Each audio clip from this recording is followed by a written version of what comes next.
Official nang inanunsyo ng Treasure Boxing Promotions na magtatapat sa buwan ng Abril sa Tokyo, Japan, ang dating Unified IBF at WBA Super Bantamweight Champion na si Marlon Tapales at ang Japanese former IBF Champion na si Yukinori Oguni. Ibig sabihin nito, muling dadayo sa Japan ang Pinoy para harapin ang isang lokal na kalaban sa sariling baluarte nito. Hindi lang basta Pinoy kontra Hapon ang storya dito, kundi isang laban na maaaring magsilbing sukatan kung nasaan na talaga ang antas ni Tapales sa kasalukuyan. Kapag binalikan natin ang nangyari noong 2023, nagharap na si John Riel Casimero at si Oguni. Marami ang umasa noon na malinaw na panalo para kay Casimero ang laban, ngunit hindi iyon ang nangyari. Pinahirapan siya ni Oguni at nauwi pa sa technical draw ang resulta matapos magkaroon ng accidental headbutt. Dahil sa hindi kumbinsidong performance na iyon, unti-unting lumamig ang usapan tungkol sa posibleng laban ni Casimero kay Naoya Inoue. May mga pahayag pa nga noon na tila nawalan ng interes si Inoue matapos makita ang ipinakitang laro ni Casimero laban kay Oguni. Kaya ngayon,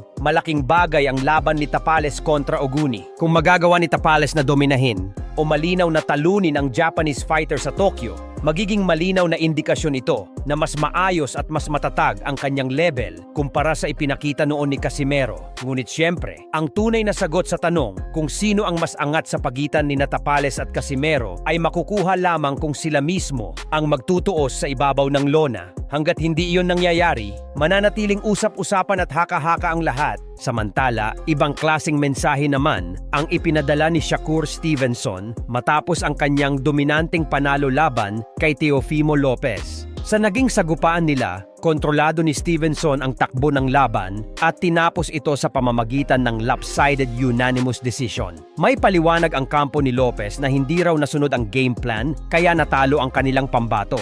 Ngunit hindi ito tinanggap ni Stevenson bilang sapat na dahilan.